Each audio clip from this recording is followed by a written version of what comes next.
Yes.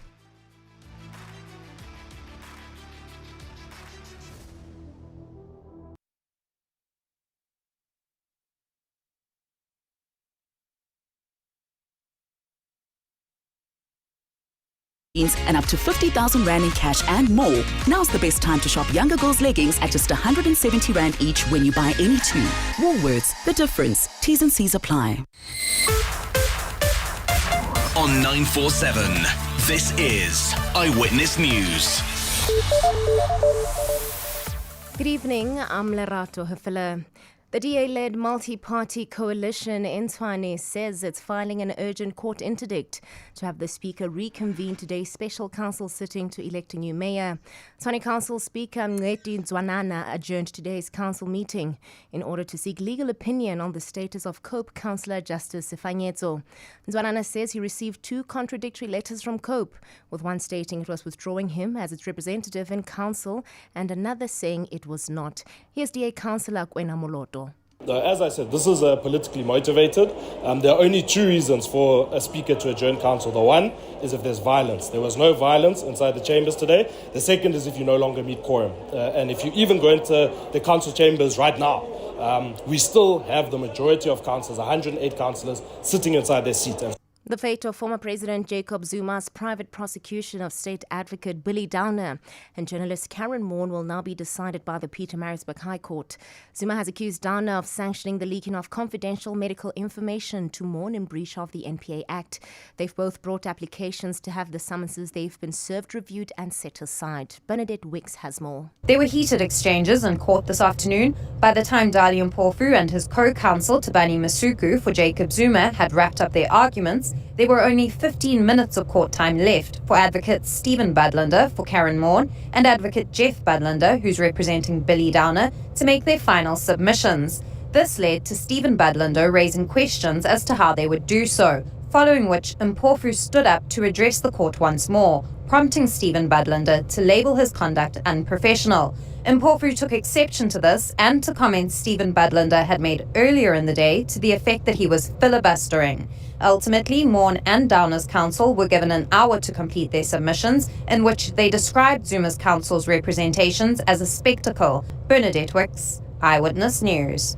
And the United Nations, as well as America, have led calls for Uganda's President Yoweri Museveni to reject what has been labelled as an appalling anti-gay bill. Ugandan lawmakers approved the Anti-Homosexuality Act after a chaotic near 7-hour session, ordering harsh penalties for anyone who engages in same-sex activity. Homosexuality was already illegal in the conservative East African nation, and it was not immediately clear what new penalties had been agreed, with reports that some offenders could face life in prison or even the death penalty. A fine Thursday in store for Gauteng tomorrow, becoming partly cloudy in the afternoon. Joburg dropping to an overnight low of 14 degrees, peaking at 28. Pretoria 17 and 30, Vereeniging 13 and 29. Lerato Hefele, Eyewitness News. Eyewitness News on 947. For more, click ewn.co.za.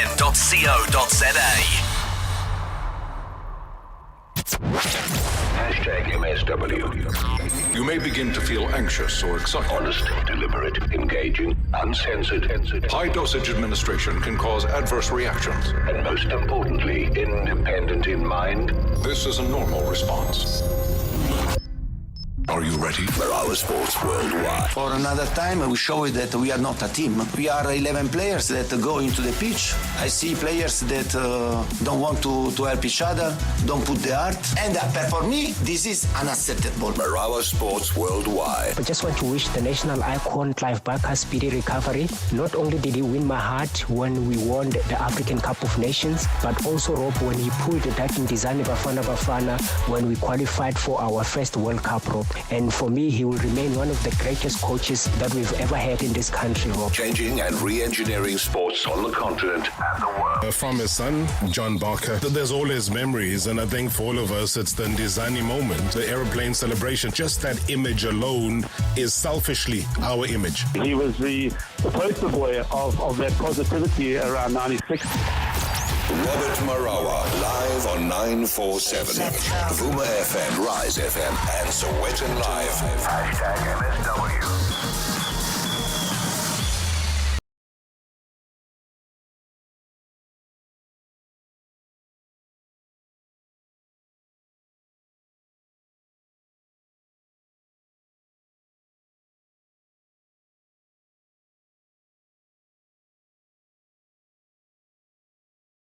Strange week, It kind of kicks off on a Wednesday. But hey, stranger things have happened in this world. Welcome back. This is Marawa Sports Worldwide. Good to have you on the show. Live on 947. We are live on Vuma FM, Rise FM, and on Sowetan Live. Interactive as always. Busy show. Especially when you have a former world champion studio. You get a bit nervous. But I'll try and calm down again. We'll chat to him a little bit later on, though. Tell you who he is. No stranger to the sporting fraternity right here in South Africa. But a quick update, though, with the Henrik Claassen hitting that 54-ball century, with South Africa racing to the 4-wicket win over the West Indies in the third one-day international in Potchefstroom. They were chasing 261 to win. Claassen came to the crease at 80 for 4, but smacked an unbeaten 119 as South Africa won by 29.3 overs.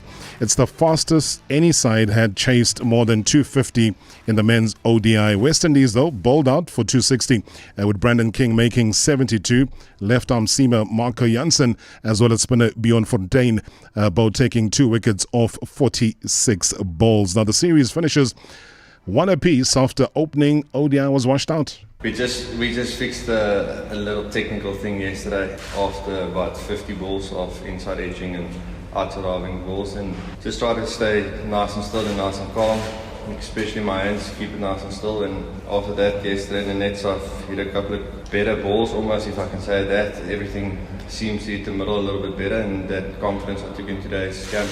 It's just one of those days where the first couple went into the gap.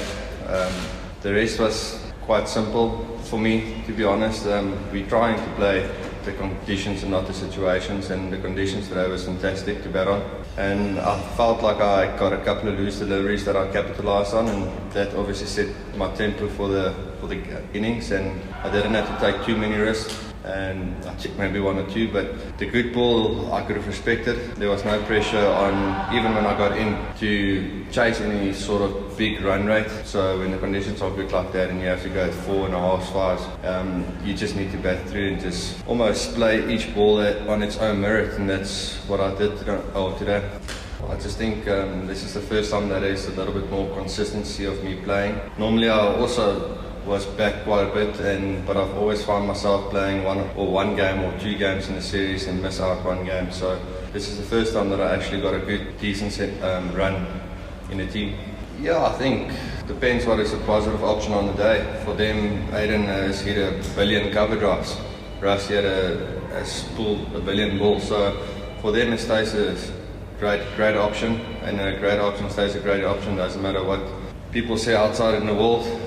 If they pulled it off, people would clap their hands. So we're focusing on our brand of cricket, and that's to play positive cricket. So if it's your options on the day and it comes off, great. If it's not your day but it's still your options, great as well. So we're trying to push for a certain brand of cricket and to let the players play their natural brand, and as long as it's in your options and your great options, the execution, we're human beings, so sometimes it will go your way, sometimes it won't. We had one day that we had a camp, so we all flew after the test to East London for camp, 1-day camp. Spoke about our brand of cricket and all our new philosophies that we want to do. And then I had about a couple of days, or 3-4 days off before I came to Potch. Time feet up, did some things at home, so it was much needed rest for me. We've been playing a lot of cricket over the last year and a half, and a lot of cricket to come still. So a lot of the guys got a little bit of a break, and we've rejoined on, I think it was Sunday, in Potch, so yeah.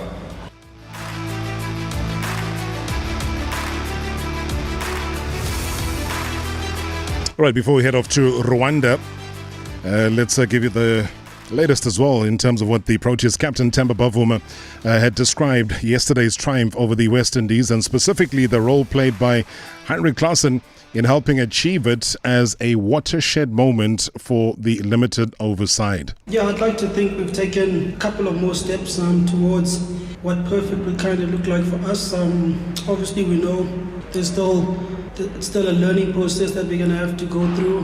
We're going to come up against different opposition in different conditions, which we'll have to adapt to. But I think what we've showed in the last 2 games in this West Indies series, include the 3 games that we've showed that we played against England. I think we've gone a long way in really refining and building our confidence around our brand. I think today, for me at least, watching from the side, I think it was a big, almost like a watershed moment for us as a team.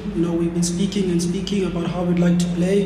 There have been moments before today, but I think when a guy goes and plays like that, it really builds that belief and confidence, and I hope it also builds the trust and belief from people who are watching us as a team. Yeah, like I said, this West Indies series, we used it really as an opportunity to give some guys some opportunities. I think obviously looking at things in context, with the series not meaning much from a points point of view, and I think I believe we've achieved what we wanted to achieve. We've given guys opportunities, and we've seen, where guys can kind of fit in within our bigger plan. I definitely believe that the pool has been widened. Against Netherlands, obviously, I think fitness is probably the biggest thing. We had illnesses, we had injuries that kind of forced our hand and pushed us to go a certain way.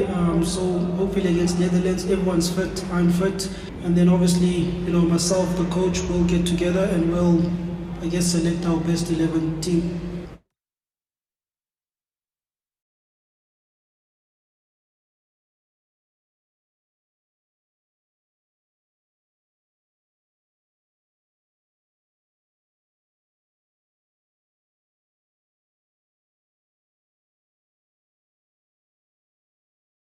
Very happy Tampa performer there. Wishing them well, the Proteas. But let's quickly change gear now, because this man is pretty fearless. His hard-hitting journalism, as well as very, very unbiased factual reporting, something that often doesn't sit well with the governing bodies of football on the continent. And it doesn't get more fearless than the renowned scribe, Osasu Obiwana. He knows all about receiving spiteful, petty, derogatory insults. He's heard it all. But what's the latest? I mean, he's been called a mercenary by the CAF Secretary General. Let's get down to the bottom of this quite disturbing story, though, because if you've been called a mercenary, then it means you have done something or rubbed somebody the wrong way. He's a football journalist, broadcaster, lawyer, former FIFA anti-racism task force member, coming through live from Kigali. Osasu, thank you so much for your time. Good evening. Good evening, Mr. Marawa. How are you? How does it feel to be a mercenary? Well, it's not bad. If you're a mercenary and your clients are ethics, truth, and justice, then it's perfectly fine. Why have you been called this by somebody in such a top-ranking position as CAF Secretary General? Well, your guess is as good as mine. I'll tell you what happened on the 14th of March. I attended the CAF President's Achievement Award ceremony, at which the King of Morocco, King Mohammed VI, and Rwanda President Paul Kagame were given awards. After the award ceremony, I left the hall and we were in the lobby of the hall where journalists and officials were mingling, interacting, and doing all sorts of things. And while I was talking to Emeka Nyadike, whom I'm sure you know, I crossed paths with Veron. And I will go into my history with Veron in a second, but I'll just talk about the moment as it happened. So he saw me, and then he said, "Oh, I respected you so much as a journalist. I used to rate you so highly, but now I don't." And then he said in French that I am a mercenaire and that we are paid for the stories we write. Naturally, I should be quite infuriated with such a slur on my integrity, but I managed to stay calm as he made those spurious and ridiculous allegations. And I just simply asked him, Baron, is there any story I've written about CAF that is not correct or untrue? And he didn't answer me. I mean, if you're accusing somebody of propagating falsehood, at least he's a lawyer, just like I'm a lawyer myself. And he's come up with some evidence. Don't just come and make silly statements without having anything to back it up. So, he made the statements, I made mine, and we spent probably about 2 minutes or 3 minutes together, and then he left. And that's how it ended. So is the biggest gripe here, Sasu, because one of the things that you did mention and chronicle is that we have a general secretary that is not the legal national of any African country. You're saying that he is of DRC descent, but he has got no legal citizenship of any country in Africa. Explain that. Yes. No, but you read my Twitter thread, didn't you? I provided all the evidence, all the documents. I explained the DR Congolese nationality laws in unclear terms. I provided even legal papers that have discussed this in detail. So there is really nothing more for me to say, Robert. I mean, I've put all the evidence out there for the whole of Africa to read and to digest. But if you want me to give your audience a synopsis, then I will do so because you're asking me. I think it's more just for the sake of time, to get to the nub of number one, yes, the insult, you've dealt with it, you've given us and painted the picture. But also number two, the issue of him holding the position that he holds. Do you feel that he shouldn't? And he shouldn't have any recourse to be holding such high office when he is not of African descent or hold a nationality? Well, let me go strictly to the laws of CAF. I mean, if I'm applying the law strictly, then anybody can be a general secretary of CAF, actually, in principle.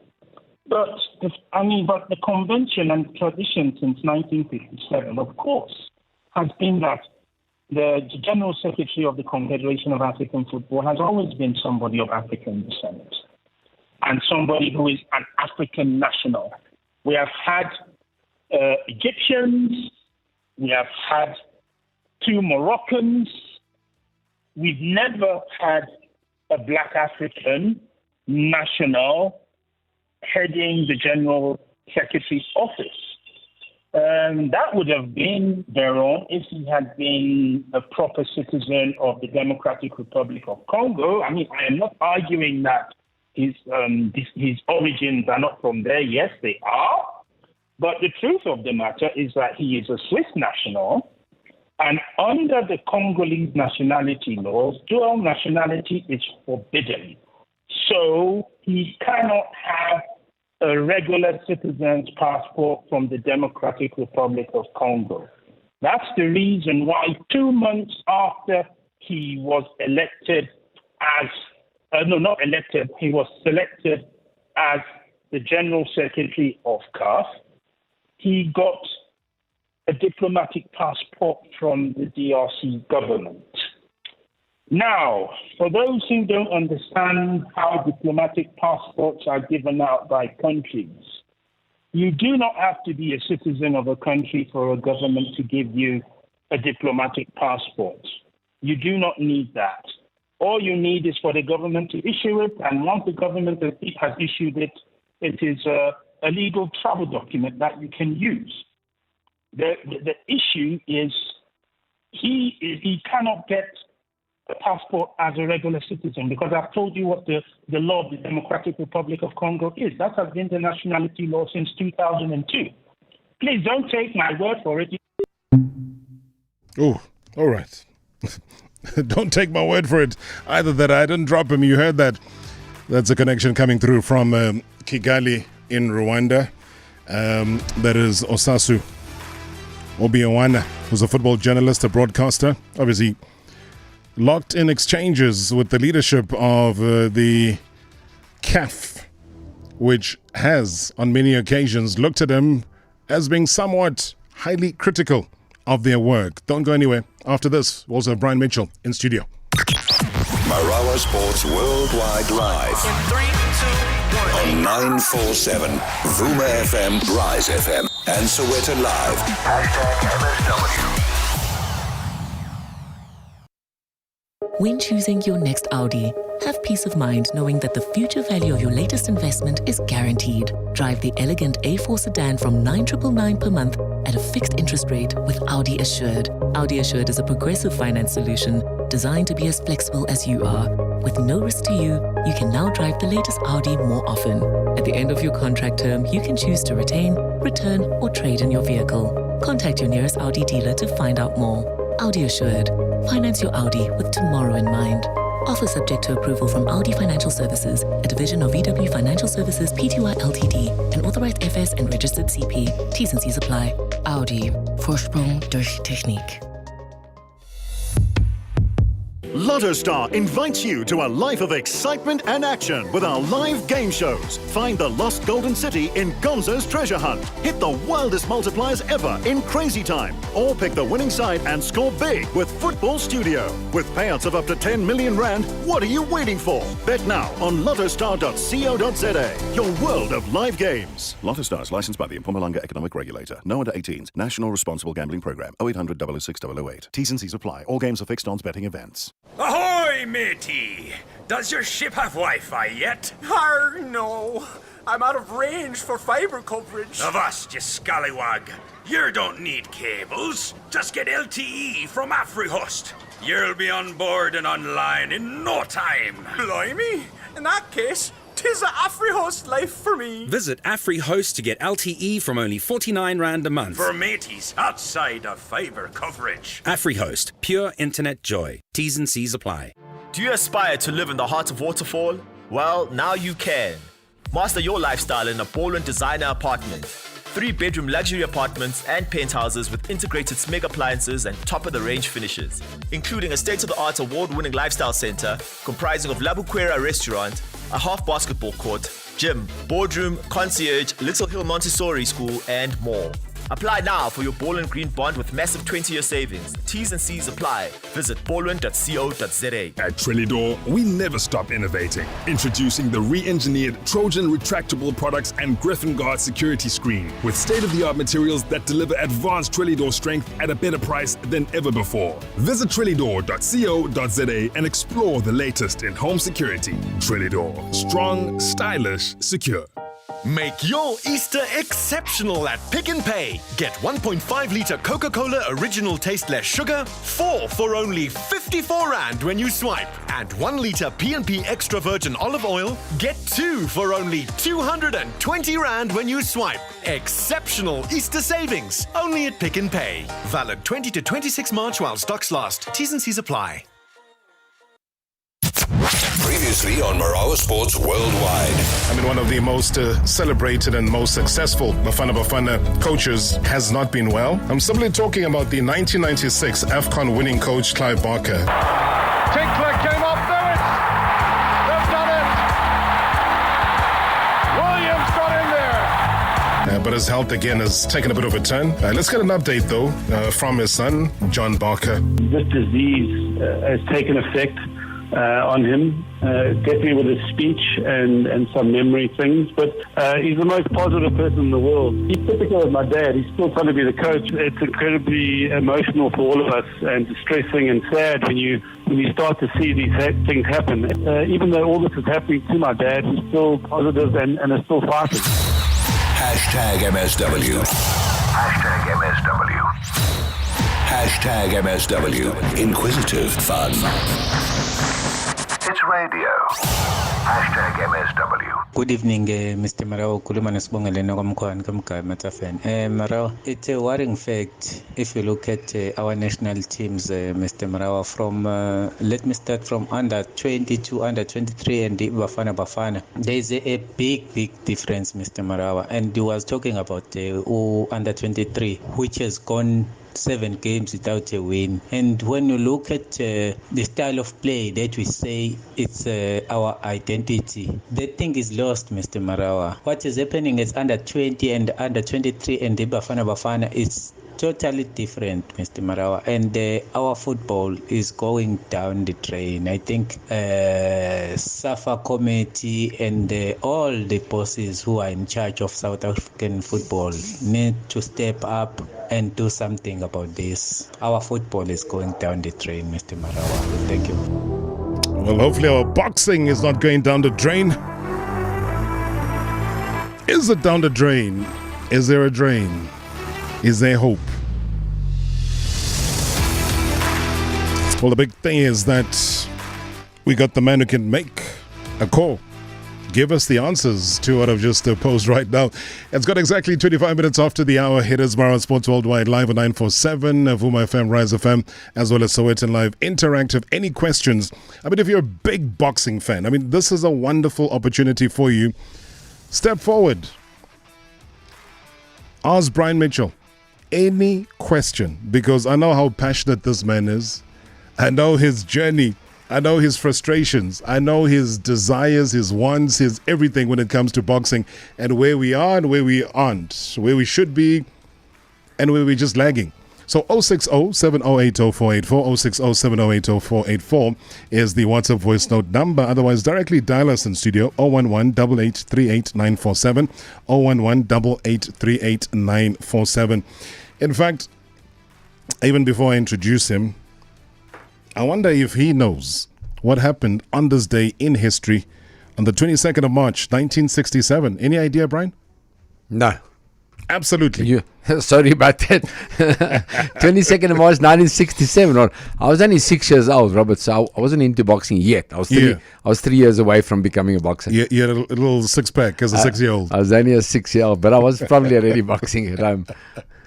No, don't worry. I'll come back to that. I'll let you know. Anybody else who thinks they'll know. It is actually boxing related. So that's why I just took a little wild swing and thought, hey, who knows? The sharp man here might have an answer for me. But he turned pro back in 1981. And at the age of 20, won South Africa's junior lightweight title in 1983. So I'm just putting a bit of perspective here, because he made 8 successive defenses, winning 2, what they then called, what were very stylish, old bug belts. He had a distinguished world championship reign, lasted about 5 years, including 12 successful title defenses, a division record for which he received the Ada Joffrey belt from the WBA. Also captured the IBF world title in his 14th world title fight, which was a remarkable achievement. Now, boxing fans will know, King Khan, South African Boxer of the Year, he managed that 4 times. And was the Iran Sports Writers Society's, as well as Sportsman's Illustrated Sportsman of the Year, won the State President's Award as well for 6 consecutive years. So I'm not talking about any Mickey Mouse here. I'm talking about a distinguished gentleman of boxing, not only in South Africa, but the world. He was inducted into the International Boxing Hall of Fame in New York in 2009, retired in 1995. I wonder why. Why retire, Brian? Why retire? After a brief comeback with a record of, it's a remarkable record, 41-1-3, including 21 knockouts. I mean, that's stuff of dreams. What a career, what a man. He's right here in front of me. Brian Mitchell. I could have gone on and on. We'll do one day when you do that documentary eventually. We'll do. Thank you. I also received the ring belt, if I have to brag of it. Yeah, please. In December, which was absolutely amazing. In 1986, which is like 37 years ago, I was supposed to get a ring belt when I beat Alfredo Lane, because he'd knocked out Wilfredo Gomez, who was the ring champion. And he became the ring champion, and I knocked him out, and I should have got a ring belt. But it's okay. My wife Charlene organized it, and Rodney Berman organized it, that I could actually get a ring belt delivered from America to me here at the Empress Palace in South Africa. And in December I was awarded the ring belt, which is the ultimate belt for any fight in any division. Jeez. So thanks, I'm very proud. No, I mean, congratulations. I mean, that is the ultimate. When you grow up and you see that Ring magazine, yes, that is the Bible. That's it, yes. It doesn't get better than that. You can have any publication, you can do anything to do with boxing, but if it is not Ring, Yeah, then it's Mickey Mouse. Absolutely. So that's a big one. That makes the difference. Where, let's say, you got 4 or 5 different world champions in divisions today. Yeah. The best world champion in the division will be the ring champion. So very proud of that. Thanks, Robert. But what of all of these? And trust me, if you're thinking this is not even a feature about a legend today, he's here to deliver some news, because at a press conference earlier on, what amongst a lot of what you've achieved would you say really stands out? Would you say sits fairly softly, fondly in that heart of yours? Yeah, Robert, if I have to really think about it, obviously I had a long career and a great career, 15 years as a professional. I think winning the WBA title as a challenger, now I wasn't even the world champion. I was a young 25-year-old at Sun City. It's the only time I ever had a world title fight in front of South African people, and I was the challenger. And then winning the world title, knocking out Alfreda Lane in the 10th round, I mean, I just felt like I was walking on water. So that's the ultimate for me. And then beating Tony Lopez in my 14th world title fight, my very last world title fight in Sacramento, in Tony the Tiger's den, at least. I tamed the Tiger. That was amazing as well. And then what beats getting the International Boxing Hall of Fame ring and being inducted in Canastota with Sugar Ray Robinson and Sugar Ray Leonard and Joe Louis, my heroes. So, yeah, that's just to cap it. But winning every fight special. When you leave the amateurs and you become a professional, you take your vest off for the first time. You're in front of a couple of thousand people. It's nerve-wracking, and you love it. You love winning, and the adrenaline is pumping like you can't believe. So winning your first pro fight, winning a South African title, winning a world title. There were so many great memories, but I loved it all, and I'm still doing it, and I still love it. No, I mean, we see you ringside. We see you doing so much. And like I say, you'll deliver the good news in just a second. Yes. It's good to always go back slightly, and that is why we're going through this little journey right now, because you never lost that fire, that desire, that ability to want to do more. And when you've done it 12, 13, 14, 15 years, some people just say, yeah, I can't anymore. But I don't think that ever crossed your mind, because I think the desire was there right up until the end. Yeah, you got to love what you're doing. A lot of people, I mean, there's great professional golfers, and you can go across any sport, and I speak specifically for boxing. The great Vicky Tawil, I believe, didn't like boxing, our first world champion ever, and he was a magnificent fighter. Corey Saunders, our first second world heavyweight champion, and Gerrie Coetzee, our first world heavyweight champion. They didn't like boxing. I loved it. So I'm just fortunate that I loved the fight game. I loved training. And I've come full circle. I was a 9-year-old boxer more than 50 years ago as an amateur. I became a professional boxer in 81, as you said. I became a professional trainer. I trained world champions like Harry Simon and Cassius Beloy. Today I'm a manager, and I own Brian Mitchell Boxing Academy, a gym in the East Rand in Edenvale. And I work for Golden Gloves as a publicist. I work for Supersport, of course. And I'll get interviewed on 94.7 by you. Hey, I'm going to tick that box, man. Champion. So I've come full circle in the sport, and thank you. And I'm still loving what I'm doing. I'm still enjoying watching youngsters come through the ranks in my gym and come through the ranks on our tournaments. We had a fantastic tournament this past Saturday night. We've just come off a great tournament where a young guy, Rourke Knapp, had a fantastic win. You saw that against the Frenchman Ahmed Al-Masai. And young Ricardo Malajika, who's like one of my kids. I've groomed him for years now. He's like my baby. He's 24 years old, and he beat the number 9 in the world in the WBC on Saturday night. He knocked him clean cold. So that was great. And then we've got all the Koopman brothers and the Malajika brothers. Yeah. And it's wonderful. And this happened at Empress Palace on the Golden Glove show Saturday night. So things, you said earlier when you started the conversation, is boxing dying or whatever it is? Yeah, is it dead? No. Because people are, I know it's there. And I got to give credit, because I know how much is put into it. You would know as well. You know, people at Empress Palace. I've known Bobby Ehrman for many, many years.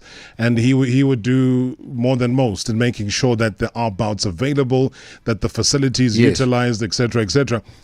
Well, the likes of you. That's what we're going to talk about just now when we talk the big Kevin Arena fight that's been signed. Yeah. It's thanks to guys like that, like Empress Palace. Obviously, Golden Gloves putting on these magnificent shows for South African fans. So, as far as I'm concerned, Boxing is definitely not dead. Boxing is fine. The state of amateur boxing needs to be looked at. But professional boxing, we've got wonderful talent. And we're going there. Saturday night, we had one of the best shows ever at Empress Palace. So, yeah, nothing wrong with boxing. You know what is wrong? Is access to champions. So, by saying that, and I posed this to the Minister of Sport after he was put into his position, Zizi Godwe, to say, South Africans don't know their world champions. Why? Because you would know. We were watching you on SABC. There was blow by blow. Yeah. You know, back in the days with Brian Mulder and everybody else was there ringside. We were able to, on a Sunday, switch on, free of charge, have access, know who the world champions are. So if there's, Hands of Stone Litwaba, we knew who he was and what he looked like, the late. If we wanted to see a Dingon Bella or anybody else, yes, we knew all of those individuals by face, yes, by success. And I suppose... And now we obviously don't know that. We might read it, but we don't relate it. And I suppose, I'm on the radio with you right now, so, and thank you for the opportunity. So it's not about knocking the media, but I think the media does need to take a bit of blame.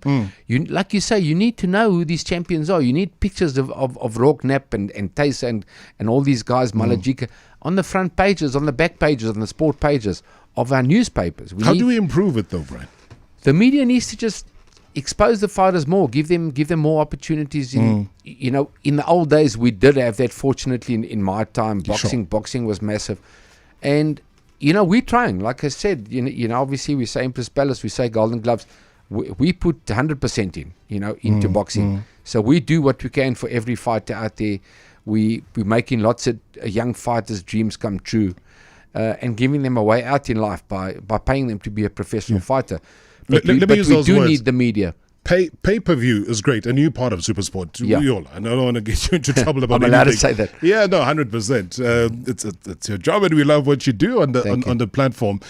It's the guy in Kumbukunu, Eastern Cape, Western Cape, Limpopo, anywhere around the country, who has no access to that, but just wants to watch boxing, has a passion for boxing, would be inspired by seeing boxers out there. Can we not strike a better deal maybe with the public broadcaster? Is the public broadcaster asleep as well to the opportunity? Well, something somewhere is not working out. Yeah, no, definitely, Robert. I think it's guys like you that mention it on air and that have got a great platform, me and SuperSport as well. We need to look after the people that can't afford the big subscriptions to SuperSport and to radio stations even and things like that. We need to help the people to grow boxing, that's for sure. The underprivileged people, to allow them to be able to see everything as well. I'm not sure how we do that, but we definitely need to all put our heads together. Got to conjure up a plan, because we need to do it. It is also a way out of poverty, in the same way that football is, rugby is. If you're a talented sports person, that is what God is giving you to go and improve yourself, your lot, your family, your entire neighborhood. You look at what, athletes around the world have done for communities. Yes. So I just think that boxing somewhere, we need to devise a plan. Well, social media is obviously wonderful, and it's free powerful. advertising. It's wonderful. Yeah. But we need to go even further with social media. Is like you say, people that can't afford to see the fight or can't afford SuperSport for that matter, be able to also see the fight. How we do that, I'm not sure, but it needs to happen. Bertus and Alberton, good evening. Hi, good evening. How are you doing? I'm great, man. You want to chat to the champ? He's here. Yes, Uncle Brian. Hello, Bertus. Yes, I've spoken to you 100 times. We're from the Visa's boxing gym. Okay. I just want to, actually, when I wanted to ask my question, you brought it up, on air, but you're definitely right. Boxing is not dead in South Africa. It's a living sport.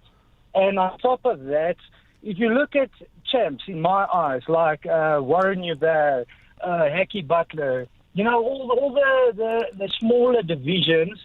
However, where are they on weekends? They are at amateur fights, supporting the upcoming, champs of tomorrow. Yes. And I think guys like that need respect. Okay, now to get to my question, what's your take on Kevin Lerena in terms of, do you think that he is, he's suited in that heavyweight division per se. I know he's performing because this is an argument me and my father have all the time. My father thinks he should have stayed in his division. I say he is doing very well in the division he is in.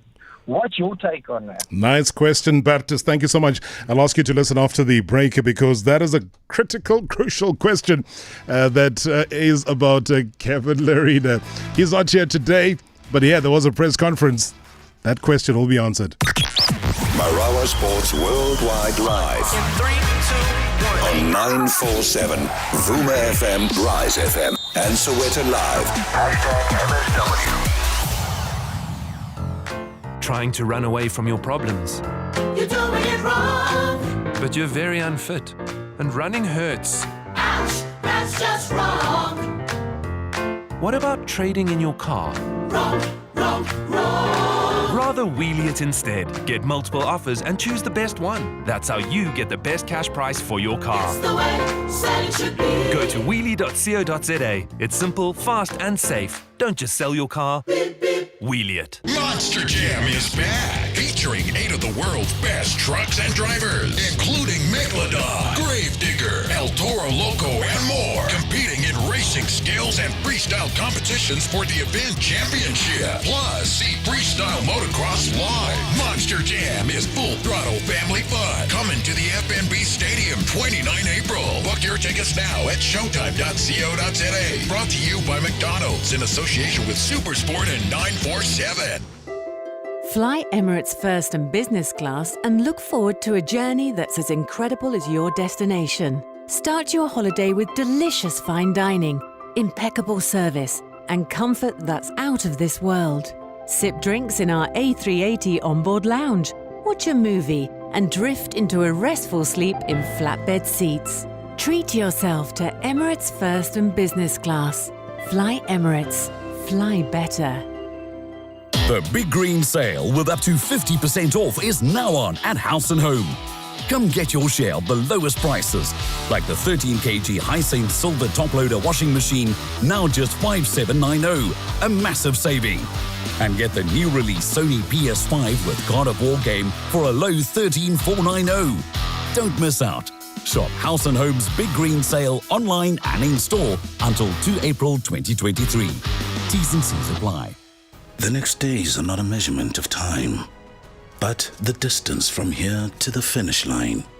For the race you are running, for your kids, your career, your health, your future, not away, but towards it. While the voice in your head reminds you it won't be easy. But by simply swinging your feet towards the floor, you've taken the first step. Grow for it with Stamina Grow. 5-in-1 supplement available at all leading pharmacies. The Galaxy S23 Ultra's 200 megapixel camera brings you what can only be described as wow-worthy resolution. So much resolution, in fact, that you'll be able to zoom, crop, scale, and print your images without losing any detail. Now that's epic. Buy the epic Galaxy S23 now and add the Galaxy Watch 5 from only 19 Rand per month. Available for a limited time only. Galaxy S23 series. Share the epic. T's and C's apply.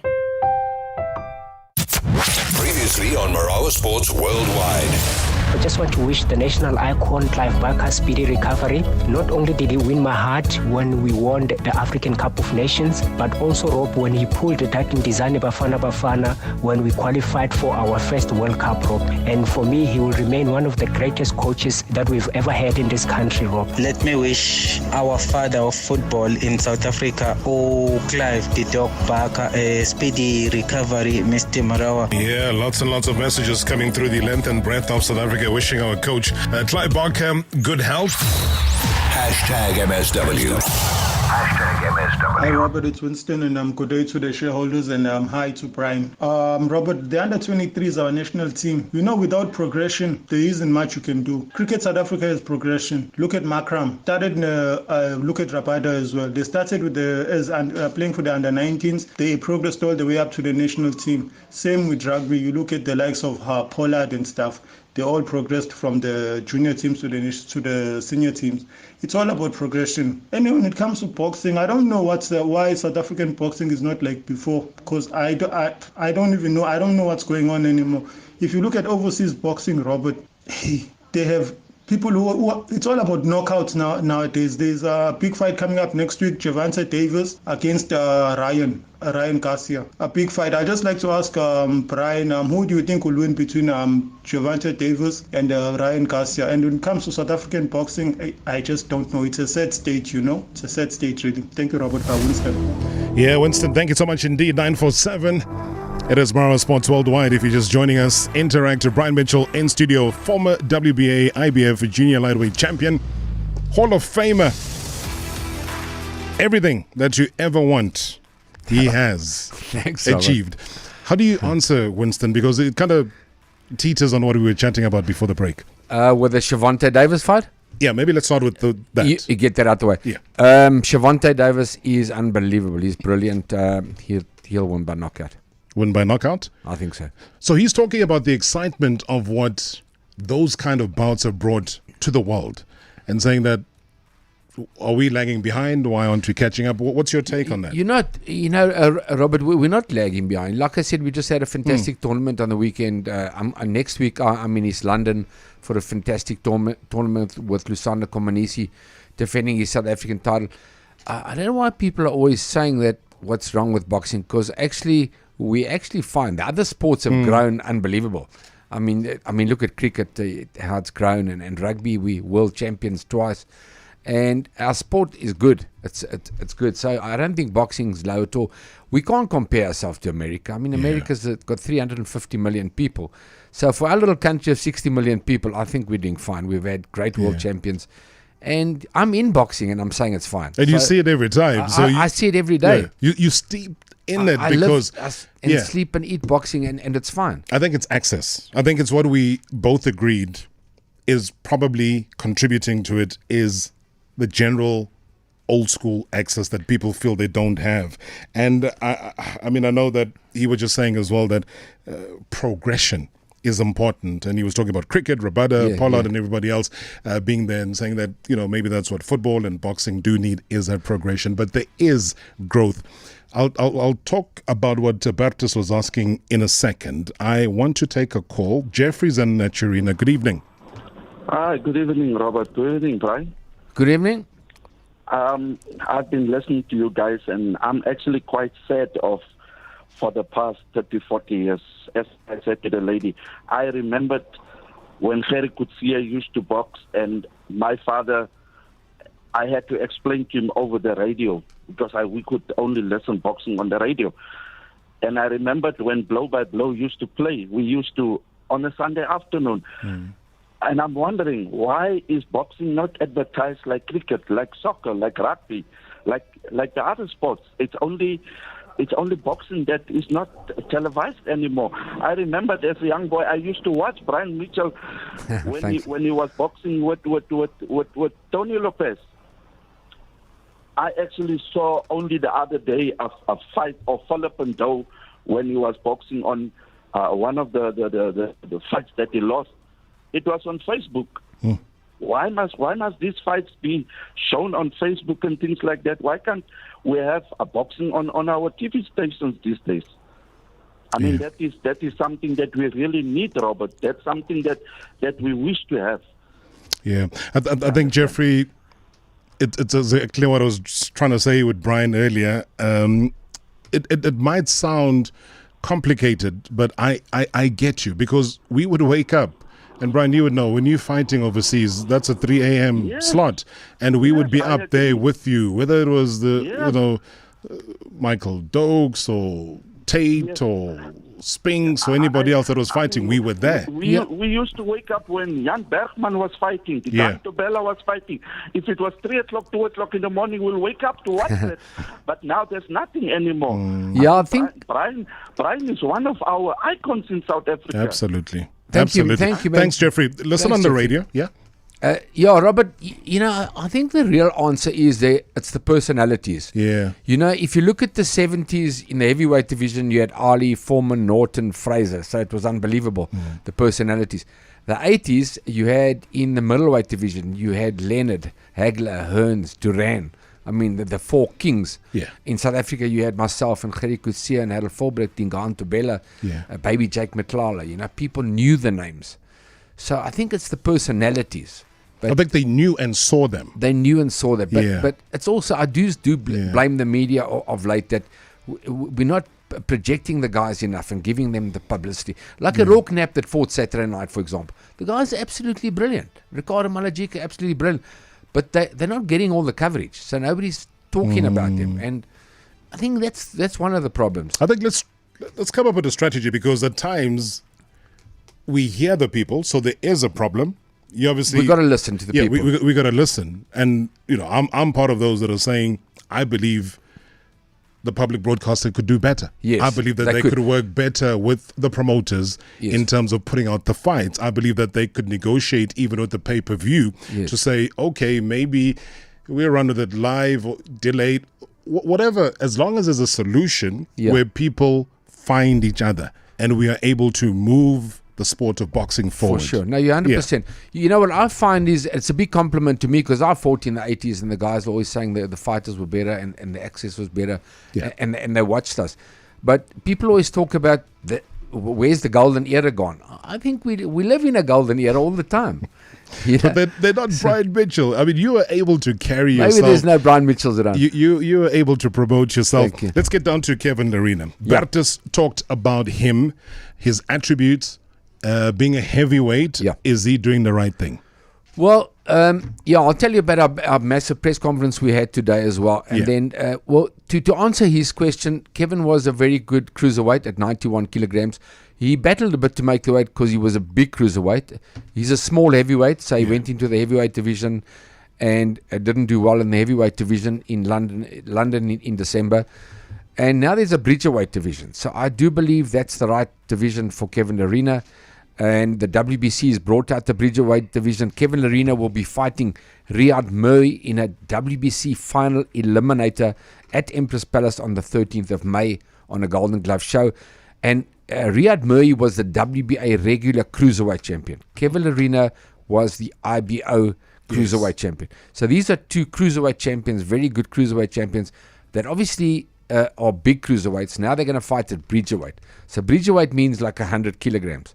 So the bigger heavyweights the real big heavyweights won't get to bridgerweight. And the Kevin Lerenas and the Murrays, the good cruiserweights will compete there. So that's what's going to happen. Alan Babik is going to fight Lucas Rozensky for the WBC bridgerweight title on the 22nd of April. And then the winner of Kevin Lerena, Riyad Murray, from the 13th of May will fight the winner of that fight. So that's what's happening. It's big for South Africa. It's a new division which I believe Kevin can rule, and it's great for the smaller heavyweights that are not 120 kilograms, like the big guys like Tyson Fury out there and the Daniel Dubois. You know, these guys are 6'7", 6'8". They're weighing 120 kilograms, so they're like super heavyweights. So hopefully this bridgerweight division will suit Kevin Lerena and be good for South Africa and suit the smaller heavyweights. Tell me about Riyad. I mean, how's he feeling? Because press conference was there. A lot of questions were asked, questioning whether Riyad or about the bridgerweight, and you've explained it nicely. It makes perfect sense. Yes. It's probably the more athletic type of heavyweight that will fall into that. Then when you talk about a Tyson Fury, who's a heavyweight. It actually is going to be a more athletic heavyweight because, I mean, these guys are going to be in great shape at 100 kilograms.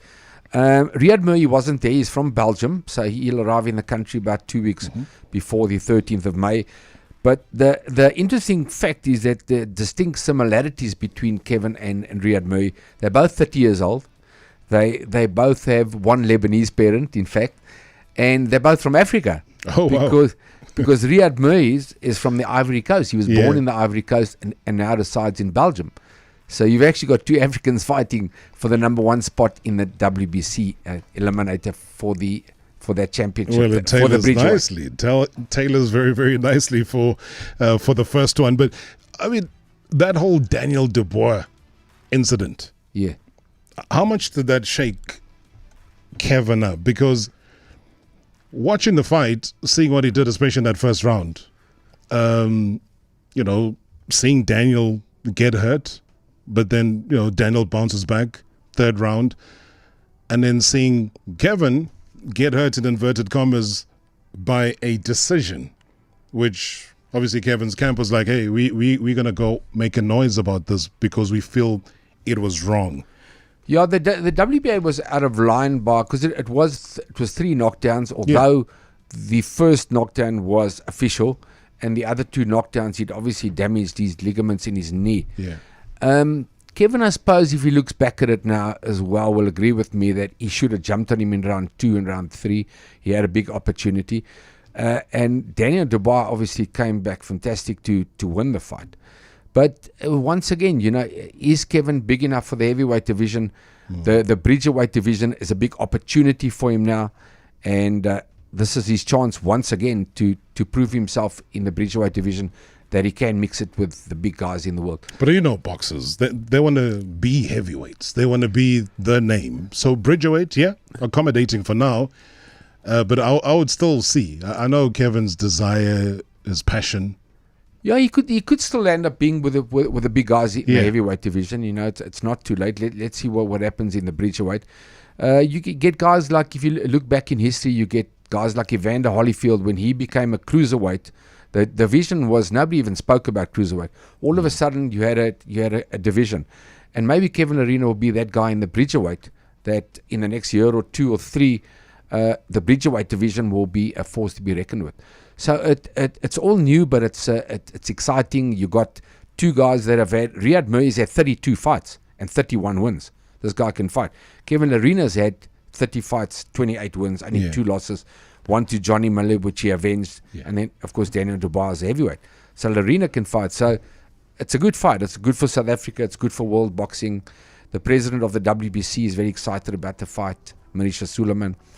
So let's hope Larina can pull it off on the 13th of May, and the bridgerweight can be a force to be reckoned with. Yeah, let's reinvent the sport if we can, but a great innovation indeed. I talked about this day in history on the 22nd of March, 1967.